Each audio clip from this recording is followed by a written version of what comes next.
Business setup ചെയ്യുന്ന കാര്യങ്ങളും വാങ്ങിക്കുന്ന കാര്യങ്ങളും രണ്ടായിട്ട് തന്നെ ഡിസ്കസ് ചെയ്തിട്ടുണ്ട് പല വീഡിയോകൾ. രണ്ടിനും അതിൻ്റെതായ ഗുണങ്ങളും ദോഷങ്ങളും ഉണ്ട്. എന്താണ് നിങ്ങളുടെ അഭിപ്രായത്തിൽ? ഞാനൊരു 3-4 സ്റ്റാർട്ടപ്പ് ചെയ്ത ആളാണ്. ചെറിയ സ്റ്റാർട്ടപ്പ് ഒരു 5എണ്ണെങ്കിലും ഞാൻ ചെയ്തിട്ടുണ്ടാവും. എന്നെ സംബന്ധിച്ചിടത്തോളം rule number 1, better you buy a business. തുടങ്ങുന്നതിനെക്കാട്ടിലും നല്ലത് വാങ്ങുന്നതായിരിക്കും നല്ലത്. It's a controversial subject. There will be a lot of people giving you arguments. നിങ്ങൾ തെറ്റാണെന്ന് പറയുന്നവരുണ്ടാവും. പക്ഷെ ഞാൻ സംസാരിക്കുന്നത് എൻ്റെ അനുഭവത്തിലാണ്. Number 2, do not start a business if it is not a new idea or if it is not a problem solving. അതിന് കാരണമുണ്ട്. കാരണം എന്ന് വെച്ച് കഴിഞ്ഞാൽ നിങ്ങളൊരു പുതിയൊരു ബിസിനസ് സ്റ്റാർട്ട് ചെയ്യുമ്പോൾ ഒന്നാമത് തന്നെ അതിന് 3 വർഷമോ അല്ലെങ്കിൽ 5 വർഷമോ അത് മെച്യൂർ ആവാൻ എടുക്കും. ഒരു സ്റ്റാർട്ടപ്പ് എന്ന് പറഞ്ഞു കഴിഞ്ഞാൽ അത്രയും സമയം എടുക്കും. പിന്നെ നിങ്ങൾക്ക് ഒരു ട്രാക്ക് റെക്കോർഡില്ല. അതിനെക്കുറിച്ചിട്ട് ഒരു ബിസിനസ്സിനെ കുറിച്ചിട്ട് ഒരു ട്രാക്ക് റെക്കോർഡും ഇല്ല. നിങ്ങൾ സ്റ്റാർട്ട് ചെയ്യണം. നിങ്ങളടുത്ത് ക്യാഷ് ഫ്ലോ നിങ്ങൾ സ്വയം കണ്ടെത്തേണ്ടി വരും. നിങ്ങളുടെ അടുത്ത് കസ്റ്റമർ ബേസ് ഒന്നുമില്ല. നിങ്ങൾ you are starting everything from the scratch. മൂന്നാമത്തെ എൻ്റെ ബിസിനസ് തുടങ്ങുന്നത് ഞാൻ 26-ാം വയസ്സിലാണ്. ആ സമയത്തൊക്കെ ഓരോ സാഹചര്യങ്ങളും നമ്മൾ ഇങ്ങനെ ഇൻസ്റ്റിങ്ക്റ്റ് കൊണ്ടാണ് തുടങ്ങുക. എന്നിട്ട് ഓരോ സാഹചര്യം വരുമ്പോൾ നമുക്ക് അറിയില്ല എന്താ ചെയ്യാന്നുള്ളത്. ക്യാഷ് ഫ്ലോ അവിടെ ഉണ്ടാവില്ല. ആ സാഹചര്യത്തിൽ എങ്ങനെ ബിഹേവ് ചെയ്യണമെന്ന് ഉണ്ടാവില്ല. അപ്പൊ നമ്മൾ ഫയർ ഫൈറ്റിങ് ചെയ്യും. അപ്പോൾ ഫോർ എക്സാമ്പിൾ ഇപ്പം ക്രെഡിറ്റ് കാർഡ് വെച്ചിട്ട് നമ്മൾ എന്ത് ചെയ്യും, സാലറി കൊടുക്കാൻ പോകും. ഭയങ്കര ഡേഞ്ചറാണ് അല്ലേ? അപ്പൊ അങ്ങനെയുള്ള കാര്യങ്ങൾ ഫയർ ഫൈറ്റിങ്. പിന്നെ ഈ നിങ്ങൾ സ്റ്റാർട്ട് ചെയ്യുന്ന ബിസിനസ്സിൽ റവന്യൂ ഇല്ലെങ്കിൽ നിങ്ങൾ എങ്ങനെ സാലറി കൊടുക്കും? അതെ. അപ്പൊ നിങ്ങൾ അവിടെ അതിനും പൈസ നിങ്ങൾ കണ്ടെത്തേണ്ടി വരും. അതെ. അപ്പൊ ആ കാശ് അവിടെ ഇല്ലെങ്കിൽ നമ്മൾ ഇപ്പൊ ക്രെഡിറ്റ് കാർഡിന്റെ ഒക്കെ ഇൻട്രസ്റ്റ് റേറ്റ് എന്ന് പറഞ്ഞാൽ അത്രയും ഹ്യൂജ് ആണ് അല്ലേ? അത് ഈ സാലറിക്ക് പുറമെ ഒരു സാലറി ബാങ്കിലേക്കും പോകും അല്ലേ? അപ്പൊ അങ്ങനെയുള്ളത് എന്റെ ഫ്രണ്ട്സ് ആണ് അത് അഡ്വൈസ് ചെയ്തിട്ട് തുടക്കത്തിൽ അങ്ങനെയൊക്കെ ചെയ്താൽ മതി എന്നൊക്കെ പറഞ്ഞിട്ട്. പക്ഷെ പിന്നീട് എനിക്ക് അതിന്റെ ദോഷങ്ങൾ മനസ്സിലാവുകയും ഞാൻ അതിൽ നിന്ന് പിന്മാറുകയും ചെയ്തു. ലാഭത്തിലോടുന്ന ബിസിനസ് മേടിച്ചു കഴിഞ്ഞാൽ നിങ്ങൾക്ക് 2 ഗുണമുണ്ട്. ഒന്നാമത് തന്നെ അതിനൊരു ട്രാക്ക് റെക്കോർഡ് ഉണ്ടാവും. നിങ്ങൾക്ക് ഇപ്പോൾ ഒരു 2 മില്യൺ ഉപയോഗിച്ചിട്ട് നിങ്ങളൊരു ബിസിനസ് വാങ്ങിയെന്ന് വെച്ച് കഴിഞ്ഞാൽ നിങ്ങൾക്ക് ആ 2 മില്യൺ നിങ്ങളെ ബാങ്ക് തരും. കാരണം അതിനൊരു നല്ലൊരു ഫൈനാൻഷ്യൽ റെക്കോർഡോ അല്ലെങ്കിൽ അതിൻ്റെ ഒരു പ്രൂഫൻ റെക്കോർഡോ ഉണ്ടെങ്കിൽ, ട്രാക്ക് റെക്കോർഡ് നല്ല സ്മൂത്ത് ആണെന്നുണ്ടെങ്കിൽ ബാങ്ക് വന്ന് നോക്കും, എല്ലാം ചെക്ക് ചെയ്യും, എല്ലാം സ്മൂത്താണ്. നിങ്ങൾക്ക് ആ 2 മില്യൺ അവർ അവിടെ നിന്ന് തരും.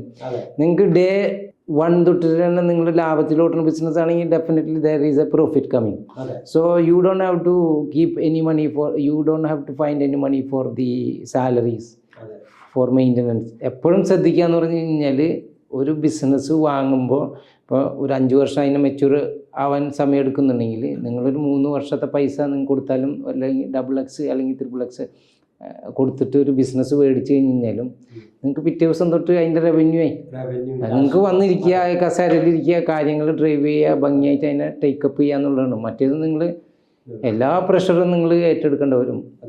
എല്ലാ A to Z നിങ്ങൾ ഒരു ബിസിനസ് സെറ്റപ്പ് ചെയ്ത് അതിനെ ടോപ്പിലെത്തിക്കേണ്ട വരെ വരും. അപ്പൊ ഇതിൽ വേറെ പ്രശ്നം കൂടി ഇല്ല. നമ്മൾ റൺ ചെയ്യുന്ന ബിസിനസ് വാങ്ങിക്കുമ്പോൾ എന്തുകൊണ്ടാണ് ആളുകൾ വിൽക്കുന്നത് എന്നുള്ളത് ഒരു ഫാക്ടർ അല്ലേ? അതെ. അത് എന്ന് പറഞ്ഞു കഴിഞ്ഞാൽ ചിലപ്പോൾ ഒരു റീലൊക്കേറ്റ് ചെയ്യുന്ന ആൾക്കാരുണ്ടാവും.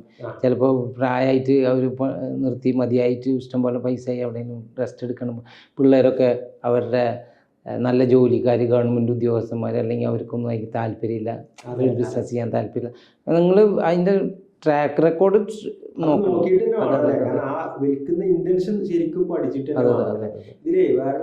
അത് നമ്മൾ ഇതിനു മുമ്പ് പറഞ്ഞിട്ട് മിനിമം ഒരു 20% എങ്കിലും 10 to 20% എങ്കിലും പ്രോഫിറ്റിൽ ഓടുന്ന ഒരു ബിസിനസ് ആയിരിക്കണം നിങ്ങൾ മേടിക്കേണ്ടത്. അല്ലാതെ ചാവുന്ന ബിസിനസ് എല്ലാം നിങ്ങൾ മേടിച്ച് ഡെവലപ്പ് ചെയ്യേണ്ടത്. അതിന് കുറച്ച് പൈസ സ്പെൻഡ് ചെയ്യേണ്ടി വരും. പക്ഷെ അതാണ് ഏറ്റവും നല്ല ഓപ്ഷൻ. ഇപ്പൊ നമ്മളെ ഈ മിഡിൽ ക്ലാസ് ആളുകളൊക്കെ ഉണ്ടല്ലോ, വലിയ പൈസക്കാരല്ല, എന്നാൽ കുറച്ച് ബിസിനസ്സൊക്കെ കുറച്ച് കാശൊക്കെ ഉണ്ടാവും. ചിലപ്പോൾ 2 ലക്ഷം 3 ലക്ഷം 4 ലക്ഷം രൂപ കയ്യിലുള്ള ആളുകൾ അവര് പലപ്പോഴും പിന്നെ ഓരോ ബിസിനസ് എടുക്കാൻ വേണ്ടി ആദ്യമൊക്കെ ഒന്നിങ്ങനെ പഠിക്കാൻ നോക്കും. പക്ഷെ അപ്പോഴേക്കും അവർക്ക് ഭയങ്കര പ്രഷർ വരും. വീട്ടിൽ നിന്നും സൊസൈറ്റി നമ്മൾ കാണാതെ പോകുന്നൊരു ഭാഗമുണ്ട്. ബിസിനസ്സിനോട് ചേർത്ത് വായിക്കേണ്ടുന്ന ഒരു കാര്യമാണ്. അപ്പൊ പ്രഷർ വരുമ്പോൾ എന്തായിരിക്കും പ്രഷർ? ഇവൻ കുറെ ദിവസമായി നടക്കാറുണ്ട്, അവനൊന്നും കിട്ടിയില്ലല്ലോ എന്ന് തുടങ്ങി അങ്ങനെയുള്ള ഒരു പ്രഷറൊക്കെ വന്നിട്ട് പിന്നെ കിട്ടുന്നത് വീടും. എന്നിട്ട് പിന്നെ എന്തുകൊണ്ട് ബുദ്ധിമുട്ടി പോകും. അങ്ങനത്തെ ഒരുപാട് കേസുകൾ നമ്മുടെ ചുറ്റിലും നമ്മൾ കാണാം. അതെ അതെ. അതിൻ്റെ റീസൺ നമ്മൾ എന്തുകൊണ്ടാണ് അവർ വിൽക്കണത് എന്നുള്ളത് നമ്മൾ നോക്കണം, അതുപോലെ നോക്കണം. അതിൻ്റെ ലയബിലിറ്റീസ്, അതിൻ്റെ ബാക്കിലുള്ള ഹിസ്റ്ററീസ്, അതിൻ്റെ അതൊക്കെ നമ്മൾ പരിശോധിക്കണം. അതിനൊക്കെ ഒരു ബിസിനസ് ബ്രോക്കറെ ഏൽപ്പിച്ച് കഴിഞ്ഞാൽ അത് നമുക്ക് ചെയ്യാൻ പറ്റാവുന്നുള്ളൂ. നമ്മൾ വളരെ ഈസി ആയിട്ട് നമ്മൾ പഠിച്ച് അതിൻ്റെ ബാക്ക്ഗ്രൗണ്ട് കംപ്ലീറ്റ് ചെക്ക് ചെയ്തിട്ട് കൊടുക്കാൻ പറ്റുള്ളൂ. അതെ അതെ, അപ്രോച്ച് ചെയ്യണം. ഒരു ബിസിനസ് സ്റ്റാർട്ട് ചെയ്യുമ്പോൾ നമുക്ക് ആദ്യത്തെ എന്ന് പറഞ്ഞു കഴിഞ്ഞാൽ നമ്മൾ ഇപ്പോൾ 1 മില്യൺ സെയിൽസ് ടാർഗറ്റ് ആണെങ്കിൽ അടുത്ത നമ്മളെ ടാർഗറ്റ് 1 മില്യൺ പ്രോഫിറ്റ് ആയിരിക്കും. പിന്നെ വരുന്നത് 1 മില്യൺ ഇൻവെസ്റ്റ്മെൻ്റ് ആയിരിക്കും വേണ്ടത്. ഒരു പുതിയ ബിസിനസ് ആകുമ്പോൾ അത്രയും കാര്യങ്ങൾ നമ്മൾ ചെയ്തുകൊണ്ടിരിക്കണം. അതേസമയം ഒരു റണ്ണിങ് ബിസിനസ് ആകുമ്പോൾ നമുക്ക് എന്ന് പറഞ്ഞു കഴിഞ്ഞാൽ എല്ലാം സ്മൂത്തായിട്ട് വരുന്നുണ്ടെന്നുണ്ടെങ്കിൽ കുറച്ച് കാര്യങ്ങൾ നമുക്ക് നമ്മളെ അതിൽ റവന്യൂ ഇൻകം ഒക്കെ വന്നുകൊണ്ടിരിക്കുന്നുണ്ടല്ലോ. നമ്മൾ അതേ സ്ഥാനം തന്നെ വിറ്റാലും നമ്മളെ പൈസ പോണില്ല. വളരെ എന്നെ സംബന്ധിച്ചിടത്തോളം ഞാൻ എപ്പോഴും അഡ്വൈസ് ചെയ്യണത്, ഒരു ബിസിനസ് പ്രോഫിറ്റിലായിക്കൊണ്ടിരിക്കുന്ന 10 to 20% പ്രോഫിറ്റിൽ ഓടിക്കൊണ്ടിരിക്കുന്ന ഒരു ബിസിനസ് വാങ്ങുകയായിരിക്കും നല്ലത്.